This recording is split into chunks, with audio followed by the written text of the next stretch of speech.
मंडळींनो, वांग्याचं भरीत बनवण्यासाठी आपण 2 वांगी घेतली, बारीक चिरलेला कांदा घेतलेला, त्यानंतर लाल तिखट आणि लसणाच्या पाकळ्या घेतलेला. तोपर्यंत गॅसवर आपण 2 वांगी व्यवस्थित अशी भाजून घेतलेली. वांग्याची वांगे व्यवस्थित अशी सगळ्या बाजूने व्यवस्थित भाजलं गेलं पाहिजे, जेणेकरून आपल्याला आपलं भरीत कच्चं नाही लागणार. ते झाल्यानंतर थोडंसं थंड झालं, की मग त्याचं वरचं कव्हर काढायला घ्यायचं. हळूवारपणे सगळं कव्हर व्यवस्थित काढून घ्यायचं. त्यानंतर चमच्याच्या सहाय्याने ते व्यवस्थित असं मेल्ट करून घ्यायचं.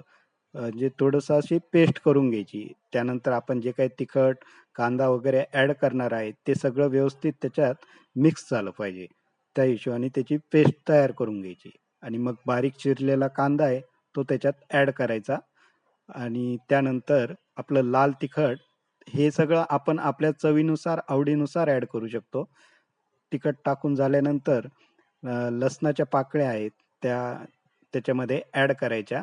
लसणाच्या पाकळ्या ॲड करून झाल्यानंतर त्याच्यामध्ये आपण मीठ ॲड करणार आहे. मीठ पण आपण आपल्या चवीनुसार कमी जास्त करू शकतो. ते टाकून नंतर त्याच्यामध्ये आपल्याला आता तेल टाकायचं आहे. मी इथं 2 पळी तेल टाकलेलं. तुम्ही आपल्या चवीनुसार कमी जास्त, आवडीनुसार कमी जास्त करू शकतात.